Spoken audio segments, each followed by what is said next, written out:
খেলাতে হার মানবে কি?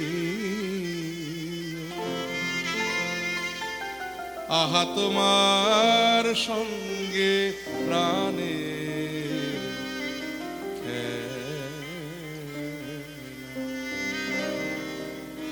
ভগবান যদি ইচ্ছে করে না হারে, কার সাধ্য তাকে হারা? কারণ তিনি হলেন ইচ্ছাময়। তিনি ইচ্ছে করলে আমাদের জেতাতে পারে, তবে আমরা জিতবো। আর তিনি যদি আমাদের হারায়, তবেই আমরা হারবো।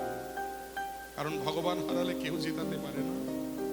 আর ভগবান জিতিয়ে দিলে এই জগতে কোনো শক্তি তাকে কোনোদিন হারাতে পারে না। এটাই হলো ভগবানের সঙ্গে আমাদের খেলা। ভক্ত বলছে, প্রভু আমি কতবার তোমার কাছে গেছি, একটু আমার হৃদয়ের রং দিয়ে তোমাকে রাঙাবো বলে। যতবার তোমাকে রাঙাতে গেছি, ততবার তুমি তোমার নতুন নতুন রং দিয়ে তুমি আমায় রাঙিয়ে দিয়েছো। কেবল তুমি কি এমনি ভাবে রাঙিয়ে মোরে চলে যাবে, কেবল তুমি কি গো এমনি ভাবে রাঙিয়ে মোরে চলে যাবে। তুমি সাধ করে নাথ ধরা দে। কারণ তুমি ধরা না দিলে তো তোমায় ধরতে পারে জগতে এমন কেউ নাই। তার প্রমাণ স্বয়ং মা যশোদা কতবার কত দড়ি নিয়ে এসে, নবলক্ষ ধনুর দড়ি নিয়ে এসে তোমায় বাঁধার চেষ্টা করেছে, তুমি বাধা দাও। তখনই বাধা দিলে যখন মা তোমাকে ভক্তির দড়ি দিয়ে বাঁধলে। তাই তুমি বাধা না দিলে, তুমি ধরা না দিলে এই জগতে কারো সাধ্য নাই তোমাকে ধরে। তাই তুমি সাধ করে নাচ ধরা দিয়ে আমারই রং বক্ষে এই হৃদি কমলে রাঙা রেণু রাঙাবে ওই উত্তরী। আহা তোমার সঙ্গে প্রাণের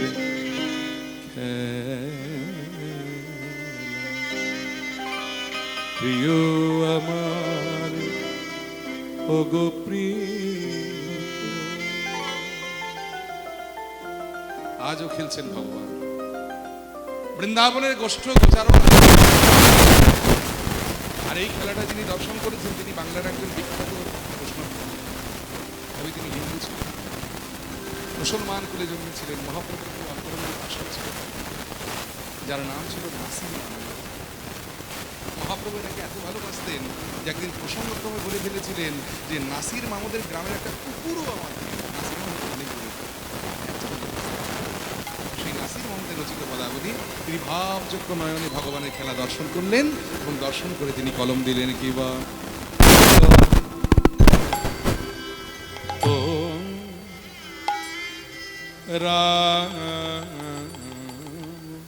সুন্দর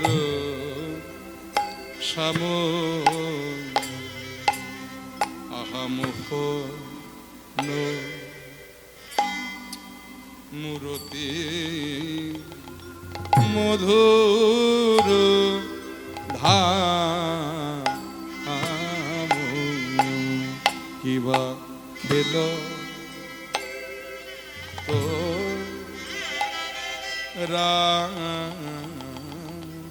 শ্রী যমুনা কো তীরে আজ কি আনন্দ শ্রী যমুনা বড় লোফাতা 12 মাত্রা 3-3-3-3 ছন্দ। আজ কি আনন্দ কি আনন্দ রাম বলরাম কৃষ্ণ বিহরিছে শ্রী যমুনা তীরে আজ কি আনন্দ কি আনন্দ বলরাম কৃষ্ণ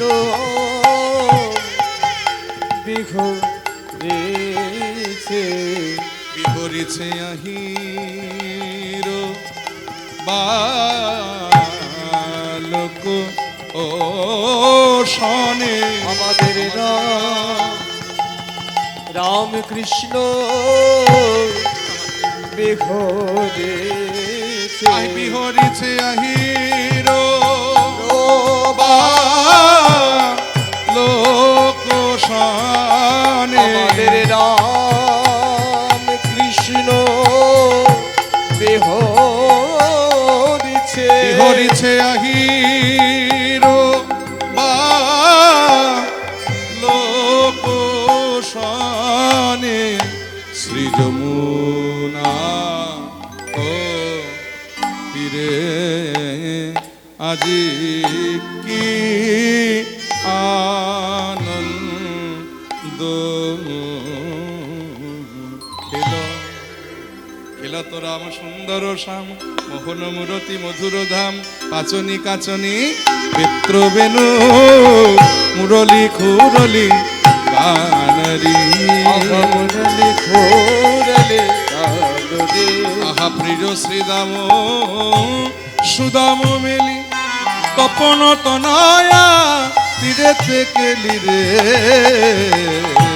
শ্রীরাম সুদাম মেলি তপন তনয়া তীরেতে কেলি রে ওই না তপন তনয়া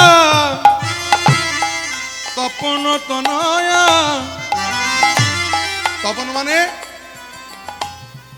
মানে কি হয় না সূর্য আর তনয়া মানে কন্যা বা মেয়ে সূর্যের কন্যা কি নাম বলো দেখি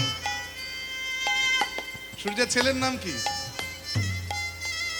হ্যাঁ এই তো বাহ যমুনা সূর্যের ছেলের নাম হলো যম আর সূর্যের কন্যার নাম হলো যমুনা সেই যমুনা আরতির আলো করে ভগবান খেলছেন তপন তনয়া তীরেতে কেলি রে শ্রীরাম সুদাম মেলি তপন তনয়া তীরেতে কেলি রে আহা ধবলি শ্যামলি আউরি আউরি ধবলি শ্যামলি আউরে আউরে ওই ফুকরি চলত গান রে আভা ফুকরে চলত গান রে আহা ফুকরি চলত গান রে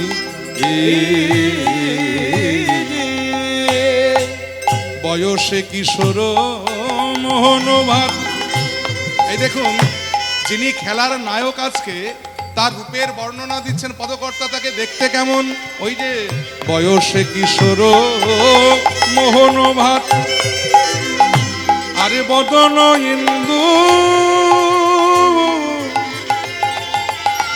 জলদ কাতিরে বয়সে কিশোর তো সকল চাওয়া পাবার পরপারে আমার অনাদিরাদি গোবিন্দ আজি লীলাই কর গোঠ বিহার রে আগমনি গম বেদশা লীলায় করো তো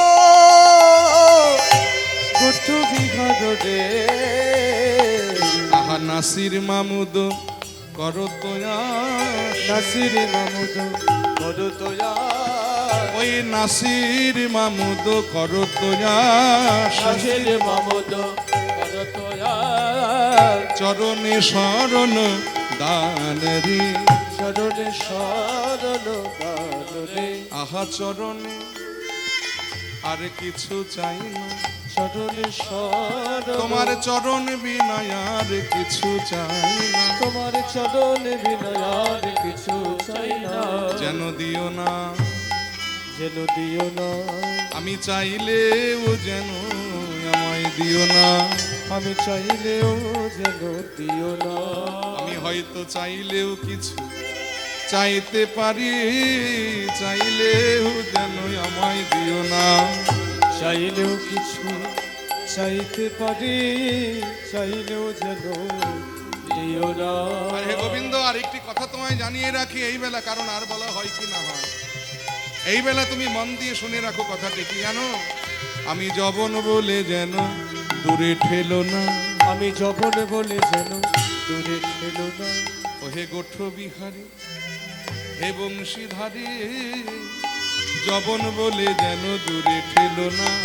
ও হে গোঠ বিহারী বংশীধারী, আমার এই নিবেদন করা রইল, গোঠ বিহারী বংশীধারী, আমার এই নিবেদন করা রইল। তাই গৌর হরিব, আর এই নিবেদন করা রইল, গোঠ বিহারী বংশীধারী, আর এই নিবেদন করা রইল, যবন বলে যেন দূরে ঠেলো না।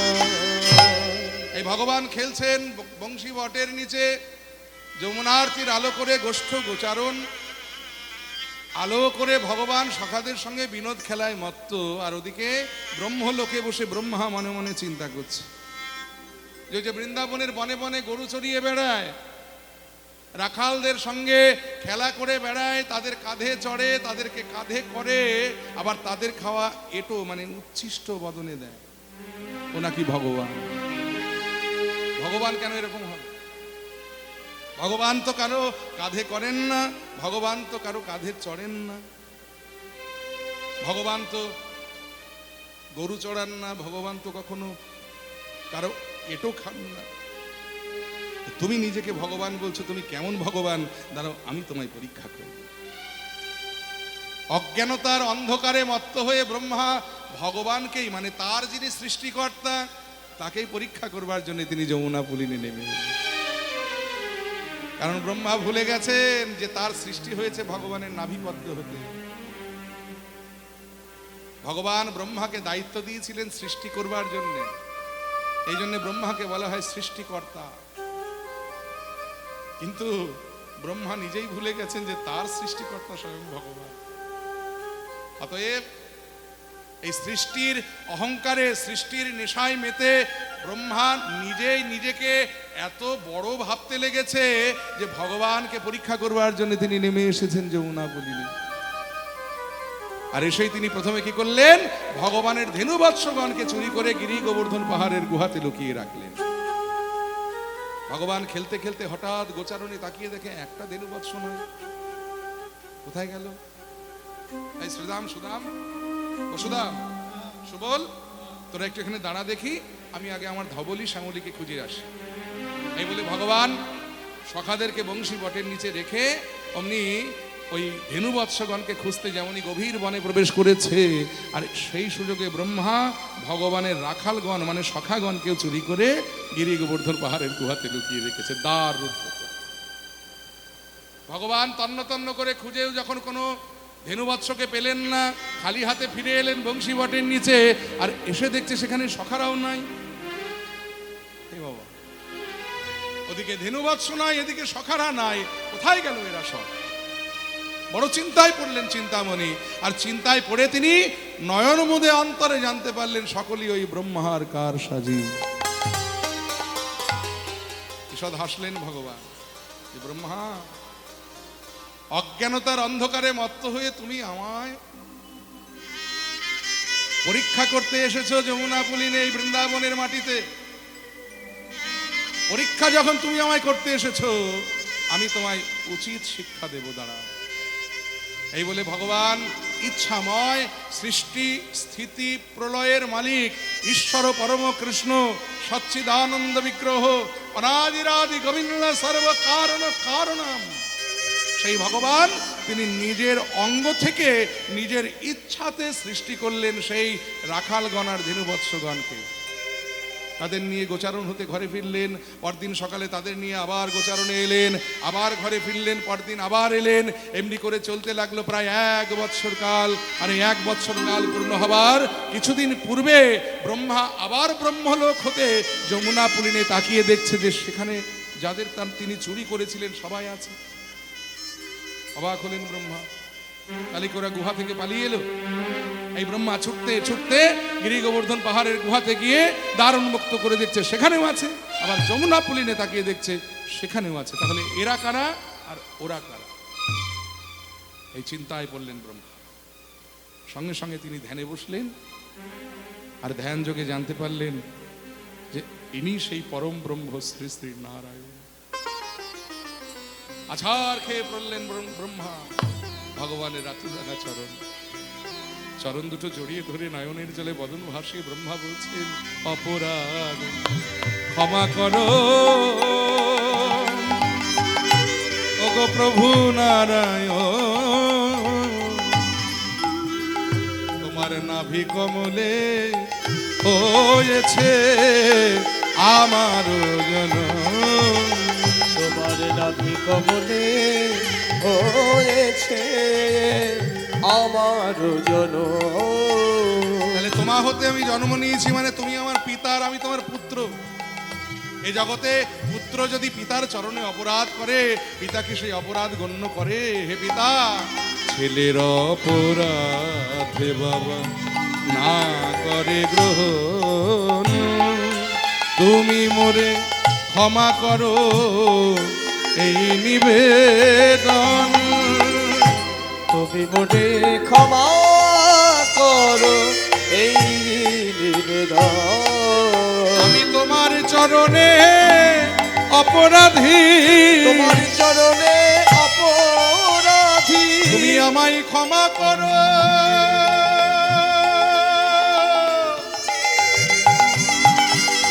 ওহে গোঠ বিহারী, আমি তোমার চরণে অপরাধী, তুমি ক্ষমা করো। গোঠ বিহারী তব চরণে অপরাধী। উত্তর না পাইয়া ব্রহ্মা ভাবিলেন মনে, আমি ক্ষমা নাহি পাইলাম প্রভুর চরণে। ক্ষমা নাহি পাইলাম প্রভুর চরণে। তাই প্রায়শ্চিত্ত করিব পাপের ভরায় জনমিয়া, জন্মিব ঘৃণিত কুলে পাষণ্ড হইয়া। আমি জন্মিব ঘৃণিত কুলে পাষণ্ড হইয়া। এঠাই নামির অভিন্ন নাম কভু না করিব, ওই নবীর অভিন্ন নাম কভু না করিব। আর শত শত অত্যাচার নীরবে সহিব, আমি নীরবে সহিব। প্রভু গো, প্রভু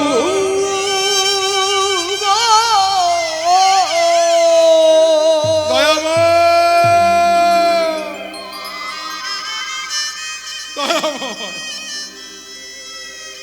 দয়াময়,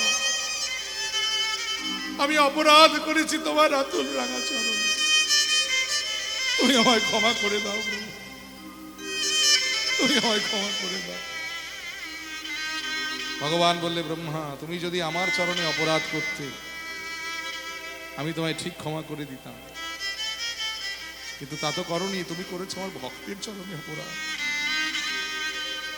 তুমি কি জানো না যে আমার হতে আমার নাম বড়, আর আমার নাম হতে আমার নাম গুণগানকারী ভক্ত বড়? সেই ভক্তের চরণে তুমি করে ফেলেছো অপরাধ।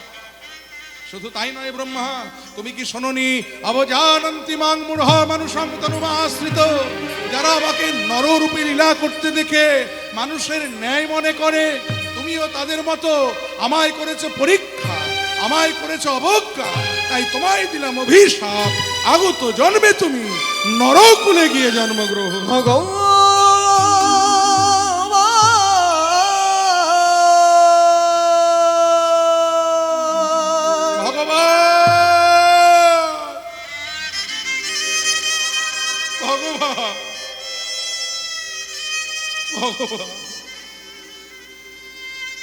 ভগবান,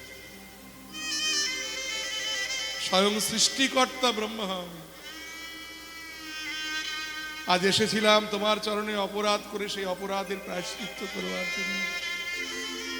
তোমার চরণে ক্ষমা চাইতে এসেছিলাম।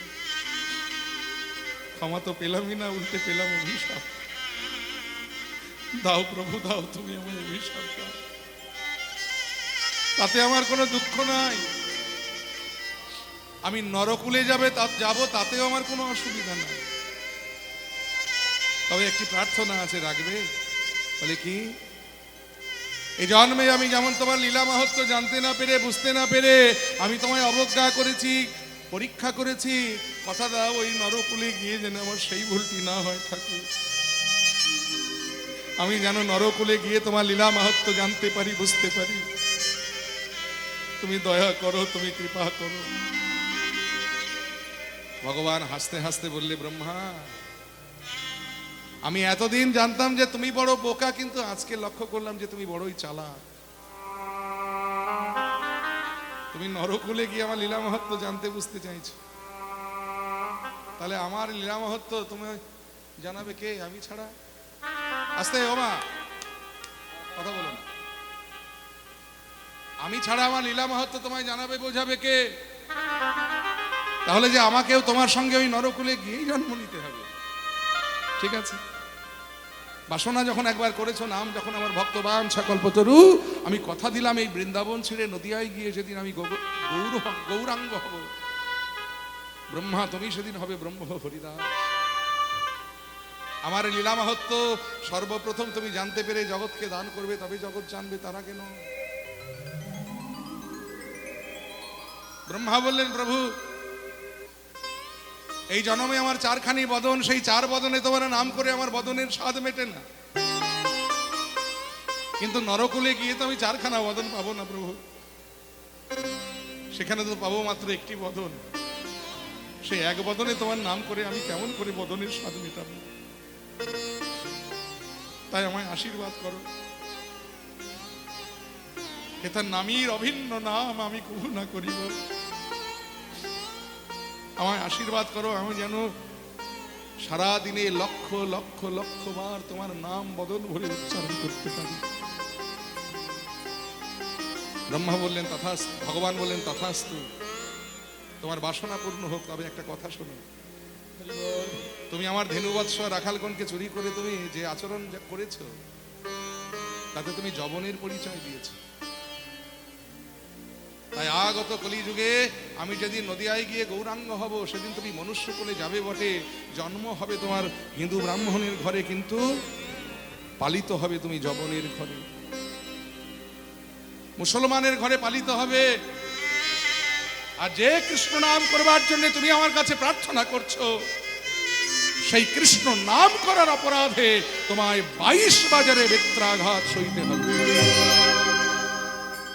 তাই আজ থেকে প্রায় আনুমানিক 550 বছর পূর্বে, বর্তমানে বাংলাদেশের অন্তর্গত সাতক্ষীরা জেলার কেরাগাছি বলে একটি গ্রাম, যেটা পুরাকালে পূর্বে অর্থাৎ আজ থেকে 550 বছর আগে, তখন বৃহত্তর যশোরের বুড়হন গ্রাম বলে একটি গ্রাম ছিল, ওই গ্রামটির নাম। সেই গ্রামে এক হিন্দু কুলীন ব্রাহ্মণের ঘরে জন্মগ্রহণ করলেন স্বয়ং সৃষ্টিকর্তা ব্রহ্মা, ব্রহ্ম হরিদাস রূপে। তাই গৌর হরি বল। কমিটির দাদারা বাবারা একটু আপনাদের কাছে ভিক্ষার ঝুলি নিয়ে যাবে, কারণ ভিক্ষাই তো তাদের একমাত্র সম্বল। এই হরিবাসর চালাতে গেলে ভিক্ষা ছাড়া সম্ভব হয় না, আর আপনাদের দানই হলো এদের একমাত্র বল। তাই ওরা আপনাদের কাছে একটু যাচ্ছে ভিক্ষার ঝোলা নিয়ে। আপনারা যে যা পারবেন কৃপা করে দান করবেন, জানবেন দান কখনো বৃথা যায় না, দান সদা সর্বদা ভগবানের শ্রীচরণে তোলা থাকে। নিতাই গৌর হরি বল, হরি বল, হরে কৃষ্ণ।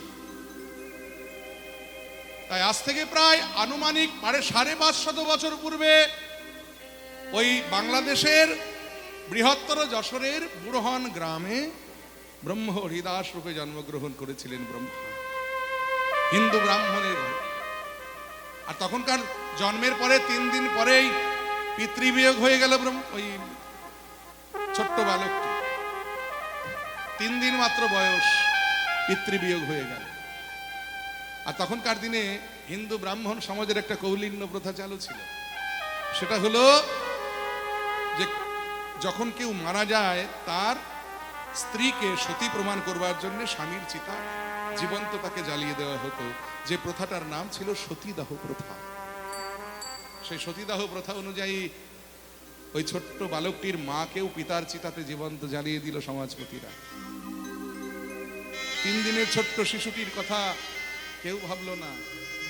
ঘরে শুয়ে শুয়ে কাঁদছে মা মা করে, পাড়া প্রতিবেশীরা কেউ ছেলেটিকে ধরছে না। আর ওই পথে দিয়ে তখন যাচ্ছিলেন হবিবুল্লাহ দর্জি নামক এক মুসলমান। এই হবিবুল্লাহ সারা জীবন চেষ্টা করেও তার বেগম আমিনার কোলে একটি সন্তান দিতে পারে না। তাই একে তো তার অতৃপ্ত পিতৃ হৃদয়, তারপরে এই বাচ্চাটির কান্না যখন তার কানে গেছে, গৃহের দ্বারে দাঁড়িয়ে অনেকক্ষণ চিৎকার করে ডাকলেন, কেউ আছো গো ঘরে? শিশুটি যে কাঁদছে, ওকে ধরো। কেউ ধরতে যখন এলেন না, মোল্লা সাহেব আর থাকতে পারলেন না, ছুটে গিয়ে ওই ছোট্ট 3 দিনের শিশুটিকে কোলে তুলে বুকে জড়িয়ে ধরেছেন। খবরটা ধীরে ধীরে রটে গেল। সমাজপতিরা ছুটে এলেন, এসে অমনি বলেন, মোল্লা সাহেব, আপনি মুসলমান হয়ে হিন্দু ব্রাহ্মণের ছেলেকে আপনি কোলে তুলে নিয়েছেন, আমরা ওকে আজ থেকে জাতিচ্যুত করে দিলাম। কি বর্বর সমাজ ছিল ভাবুন। মুসলমান হয়ে হিন্দু ব্রাহ্মণের ছেলেকে কোলে নিয়েছে বলে ওই ছোট্ট শিশুটি, যার এখনো কোনো জ্ঞানই হয় না, সবে 3 দিন হলো পৃথিবীতে এসেছে, তাকে জাতিচ্যুত করে দিল সমাজ। হবিবুল্লাহ বললেন, বেশ, আপনাদের সমাজে যদি ওর কোনো জায়গা না থাকে, আমি তাহলে আমার সমাজে নিয়ে যাই। কোলে নিয়ে আনন্দে আত্মহারা হয়ে ওই হবিবুল্লাহ ছুটতে ছুটতে গৃহে এলেন, ডাকলেন, আমিনা, বেগম আমিনা, এই দেখো আমি তোমার জন্য কি এনেছি। আমিনা তাড়াতাড়ি করে ঘরের বাহির হয়ে দেখছে যে হবিবুল্লাহর কোলে একটি ছোট্ট সদ্যজাত শিশু। একই কার সন্তান তুমি? না না না না, তুমি ভেবো না যে আমি কারো সন্তান চুরি করে এনেছি। আসলে ওর পিতৃবিয়োগ হয়েছে, মাতৃবিয়োগ হয়েছে, ওকে কেউ ধরবার ছিল না, আমি কোলে তুলে নিয়েছি। ওর কান্না শুনে থাকতে পারিনি বলে সমাজপতিরা ওকে সমাজচ্যুত করেছে। ও হিন্দু ব্রাহ্মণের ছেলে।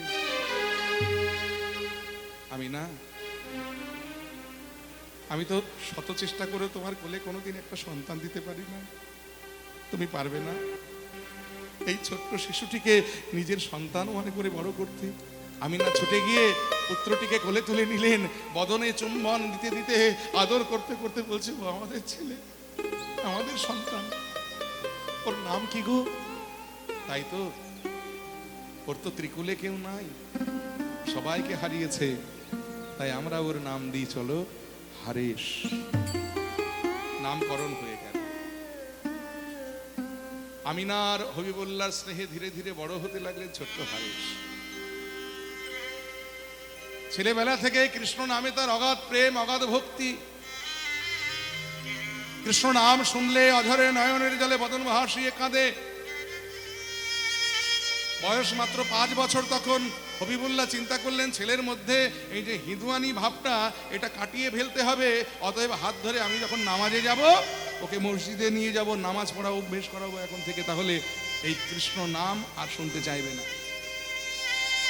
কিন্তু যিনি কৃষ্ণ নাম করবার জন্য জগতে এসেছে, তার বদন থেকে কৃষ্ণ নাম ছাড়াবে কি করে? এ ছেলে তো যে ছেলে নয়, এই যে স্বয়ং সৃষ্টিকর্তা ব্রহ্মা, তিনি কৃষ্ণ ভজন করবার জন্য নরকুলে এসেছেন, নর জন্ম নিয়ে, মনুষ্য জন্ম নিয়ে। তাই হবিবুল্লাহ ছোট্ট ছেলেটির হাত ধরে মসজিদে নিয়ে যায় নামাজ পড়াবার জন্য। আর ওদিকে হবিবুল্লাহ যখন নামাজে মত্ত হয়ে থাকেন, আর ছোট্ট হারেশ ওই মসজিদের একটি কোণে বসে বসে নয়নের জলে বদন ভাসিয়ে প্রেম হেম দণ্ডে বাহু তুলে প্রেমানন্দে বলে, কৃষ্ণ কেশব কৃষ্ণ কেশব সুধা মাখা এই নাম, হরি নাম মধু মাখা এই নাম। কৃষ্ণ কেশব কৃষ্ণ কেশব সুধা মাখা এই নাম, হরি নাম মধু মাখা এই নাম। নাম জপরে জপরে জপরে রস, নাম জপরে জপরে জপরে রসনা, নাম জপরে জপরে জপরে রসনা, নাম জপরে জপরে জপরে রসনা। সুধা মাখা এই নাম হরি নাম, মধু মাখা এই নাম। নাম জপরে জপরে জপরে রসনা, জপরে জপরে জপরে রসনা। সুধা মাখা এই নাম হরি নাম, মধু মাখা এই নাম। কৃষ্ণ কেশব কৃষ্ণ কেশব, সুধা মাখা এই নাম হরি নাম, মধু মাখা এই নাম। কৃষ্ণ কেশব কৃষ্ণ কেশব, সুধা মাখা এই নাম হরি নাম, মধু মাখা এই নাম। এই নাম জপ হৃদয় আপনারে,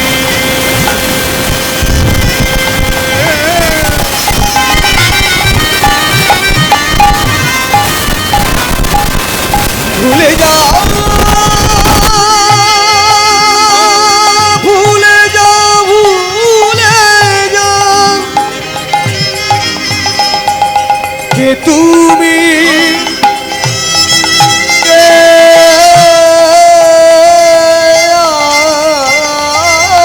আমি।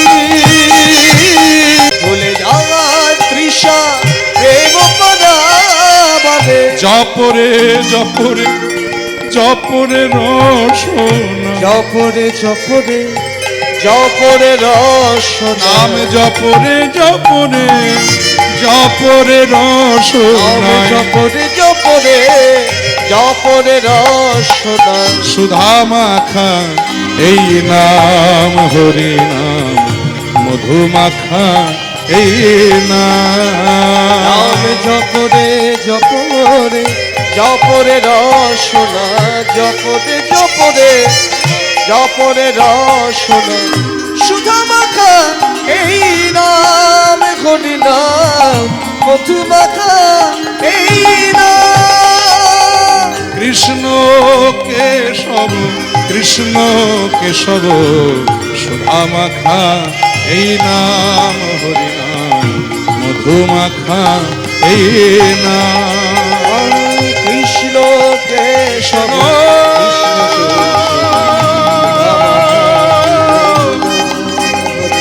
কৃষ্ণ হরে কৃষ্ণ হরেশ, চুপ কর বাবা, চুপ চুপ। ওরে আমরা হলাম মুসলমান, এই নাম করা আমাদের গুনাহ, আমাদের পাপ। তুই আল্লাহর নাম কর বাবা, আল্লাহর নাম কর বাবা। কতবার তো ভেবেছি ও নাম আমি আর কখনো করব না, কিন্তু আমি ভাবলে কি হবে, নাম যে আমার বদন ছাড়ে না। শয়নে স্বপনে নিদ্রা জাগরণে কেবলমাত্র এই নামই শুধু আমার হৃদয়ে জাগ্রত হয়। আমি যে ইচ্ছে করলেও নাম বলতে পারি না। অনেক চেষ্টা করেও হারেসের বদন থেকে হরিনাম ছড়ানো গেল না। শৈশব ছাড়িয়ে কৈশোরে পা দিলেন, কৈশোর ছাড়িয়ে যৌবনে পা দিলেন হারেস, কিন্তু যত বড় হতে লাগলেন কৃষ্ণ প্রেম কৃষ্ণ ভক্তি যেন তার আরো প্রগাঢ় হতে লাগলো।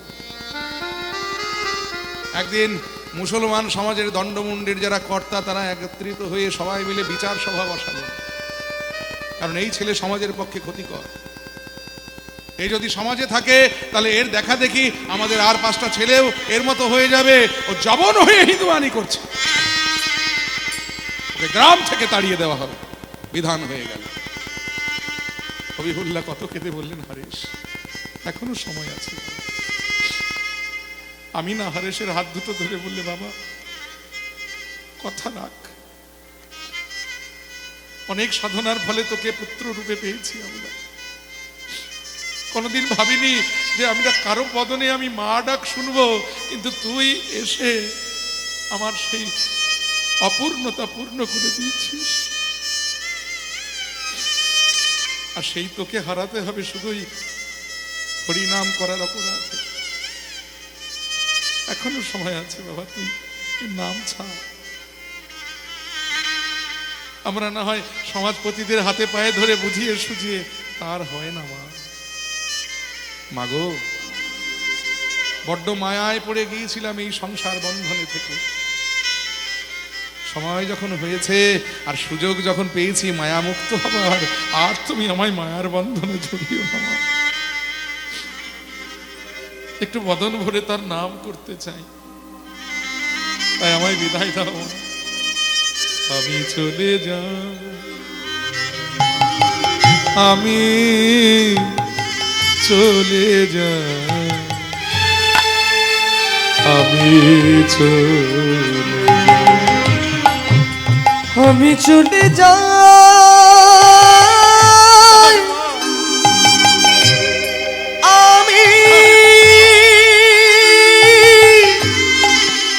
আমি চলে যাই,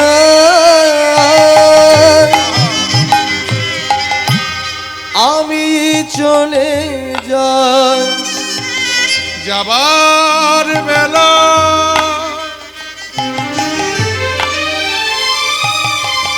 একটি কথা শুধুই বলে যাই, জনম জনম এই হরি নাম আমি যেন গাই। যাবার বেলা একটি কথা শুধু বলে যায়, জনমে জনম এই হরি নাম আমি যেন গাই। জননী হে জন্ম ভূমি, আমায় দাও গো বিদায়।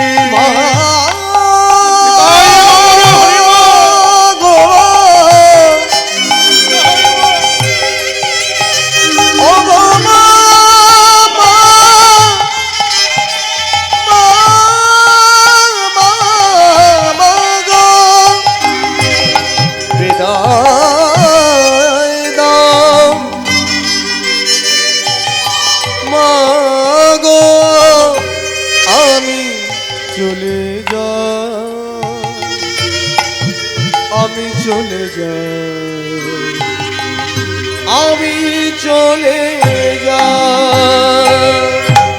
পিতা মাতার চরণে প্রণাম জানিয়ে ওই হারেশ কৃষ্ণ নামের ডালি মাথায় করে কৃষ্ণ ভজন করবার জন্য গৃহ ছেড়ে গ্রাম ছেড়ে অজানা অচেনা পথের সন্ধানে চললেন। পথে যাচ্ছেন আর বদনে উচ্চারণ হচ্ছে কৃষ্ণ নাম, মুরারি মুকুন্দ জগদানন্দ। নামের বর্ণে বর্ণে সুধা ঝরে। মুরারি মুকুন্দ জগদানন্দ, নামের বর্ণে বর্ণে সুধা ঝরে। মুরারি মুকুন্দ জগদানন্দ, নামের বর্ণে বর্ণে সুধা ঝরে। দয়াল শিরোমণি করুণার খনি, দয়াল শিরোমণি করুণার খনি, দয়াল শিরোমণি করুণার খনি, দয়াল শিরোমণি করুণার খনি।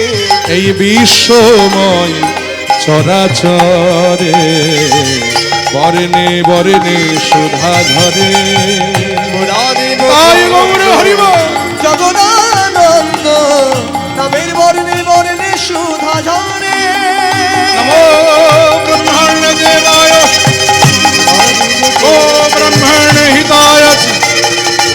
জগদ্ধৃতায় শ্রীকৃষ্ণায় গোবিন্দায় নমো নমঃ।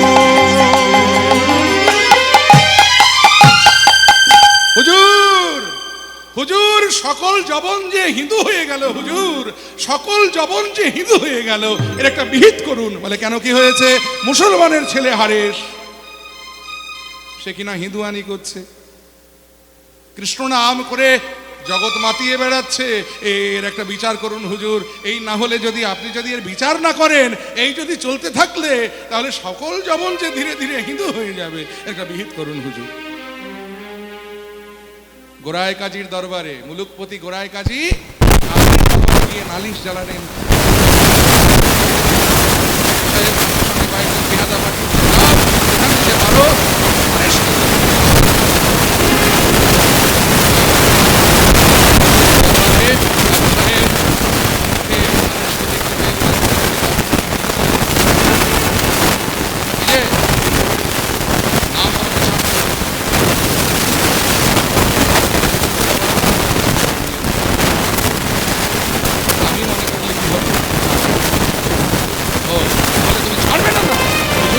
আপনি হয়তো আমার বদনের কৃষ্ণ নাম বন্ধ করতে পারেন।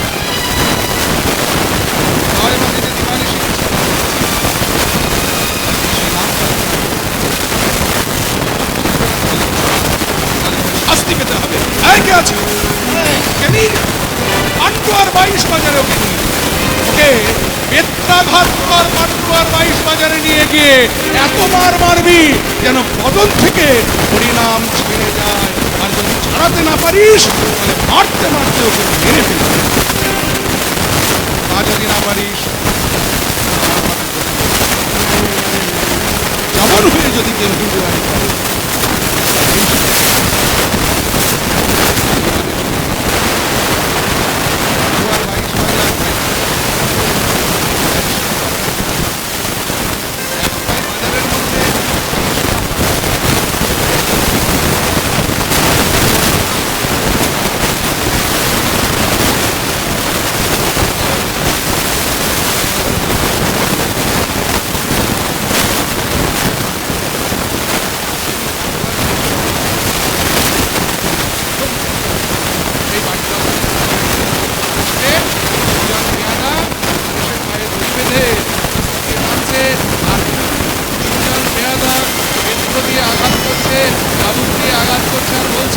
আরে কৃষ্ণ নাম ছা,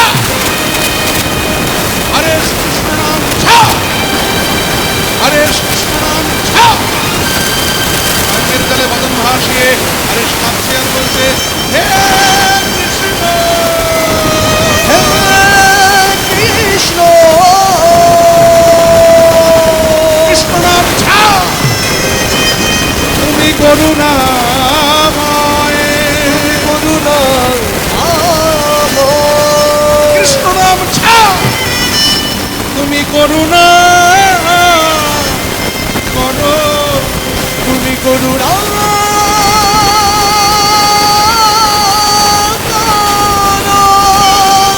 ওরা তো জানে না ওরা কি অপরাধ করেছে। এসব জীবের প্রভু তুমি করো প্রসাদ, ও গো তুমি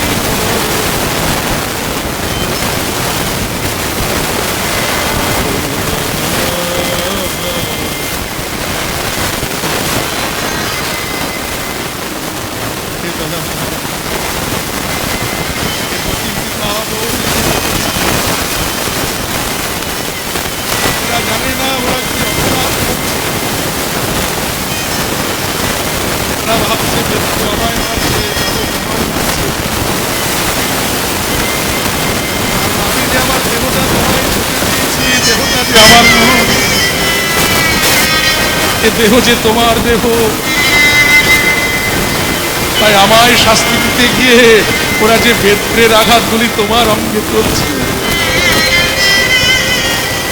আর তুমি নীরবে নিঃশব্দে বসে বসে আমার অঙ্গের উপরে করে করা প্রহারগুলো তুমি তোমার অঙ্গে গ্রহণ করছো।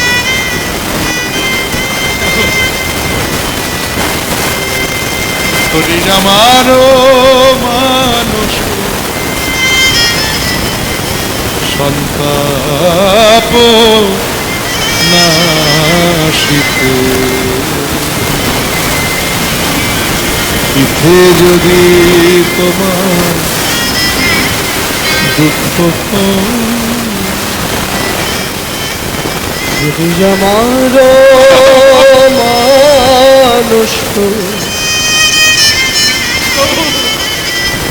সন্তাপ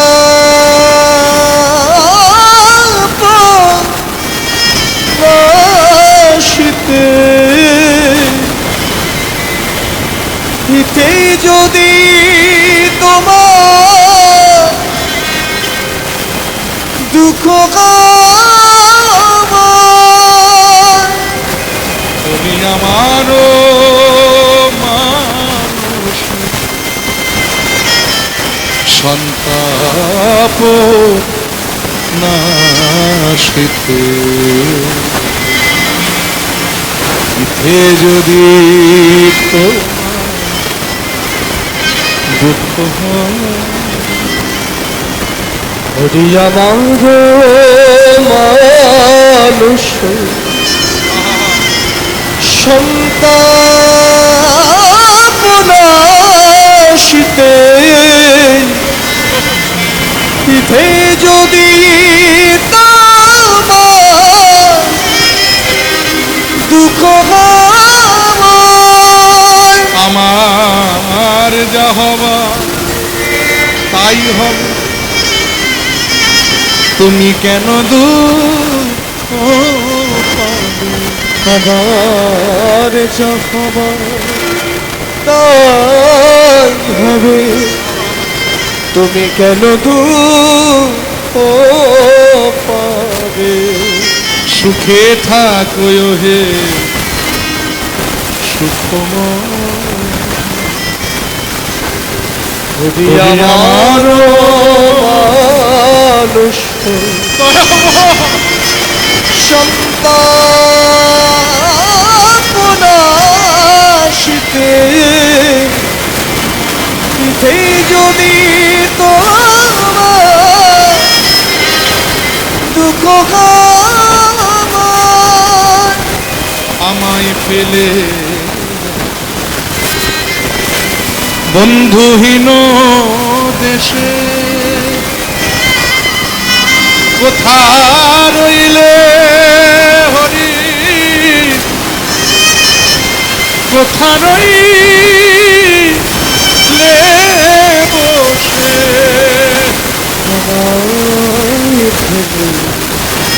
একা বন্ধু দেশে কোথা রইলে হরি তুমি কোথা রইলে বসে আমি তোমার উদ্দেশ বিদেশে আমি তোমার উদ্দেশ্যে বিদেশে কবে পাবো পরিচয় আমার মানুষ তাই নাশিতে ইথে যদি তোমার দুঃখ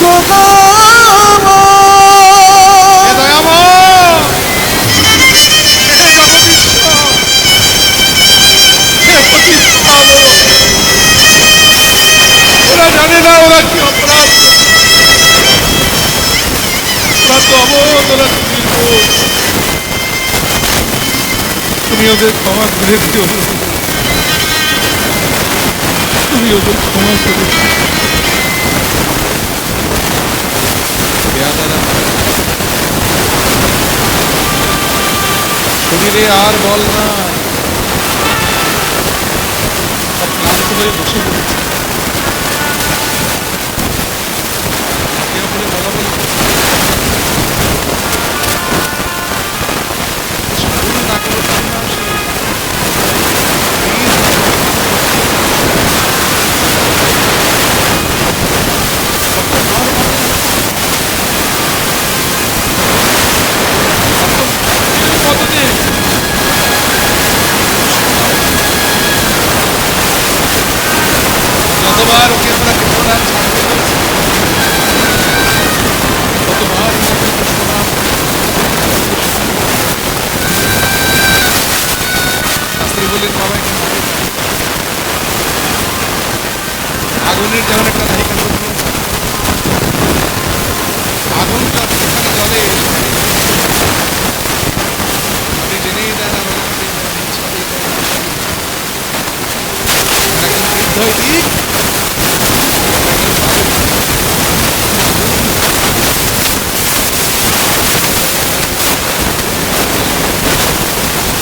গালি দিয়েও যদি কেউ করে কৃষ্ণ নাম উচ্চারণ, সেই সে নাম হয় জীবের একদিন মুক্তির কারণ। আপনি যদি গালি দিয়েও কৃষ্ণ নাম উচ্চারণ করে, দেখা গেল সেই নামই হয়তো একদিন তার মুক্তির কারণ হয়ে দাঁড়াবে। তার প্রমাণ স্বয়ং অজামিল। নাম শুনেছেন নিশ্চয়। হিন্দু ব্রাহ্মণ পণ্ডিত, ব্রাহ্মণের ছেলে ছিলেন এই অজামিল, কুলীন হিন্দু ব্রাহ্মণের ছেলে। পণ্ডিত ছিলেন, শাস্ত্রজ্ঞ ছিলেন। সবার তো সবকিছু ভালো থাকে না। অজামিলের সবই ভালো ছিল, কিন্তু একটা জায়গায় একটু দোষ ছিল। সেটা কি জানেন? চরিত্রটা ভালো ছিল, তাই মাঝে মধ্যে একটু খারাপ পাড়াতে যাওয়ার অভ্যেস ছিল। আর সেখানে যেতে যেতে এক শূদ্রাণী পতিতার প্রেমে পড়ে যায়। আর সেই পতিতাকে বিবাহ করে একদিন ঘরে নিয়ে এসে ওঠে। সমাজপতিদের দ্বারায় সমাজচ্যুত হয়। গ্রামের বাইরে এক বৃক্ষতলায় গিয়ে পাতার কুটির বেঁধে সেখানে বসবাস করতে শুরু করে। ওই অজামিলের স্ত্রী একদিন সম্পদ ছেড়ে তোমার কাছে এসেছে, তাহলে আমার চাহিদা তোমায় পূরণ করতে হবে। কোথায় পাবো? আমি সমাজচ্যুত, আমাকে কেউ কাজ দেবে না, তাহলে চুরি করো। এই দেখুন সঙ্গ দোষ। এই জন্য বলে সৎসঙ্গ করো। সাধু সঙ্গ সর্বশাস্ত্রে কয়, লবা মাত্র সাধু সঙ্গ সর্বশক্তি কয়। কিন্তু সঙ্গটা যদি অসৎসঙ্গ হয়, যেমন অজামিলের হলো, শাস্ত্রজ্ঞ পণ্ডিত ব্রাহ্মণ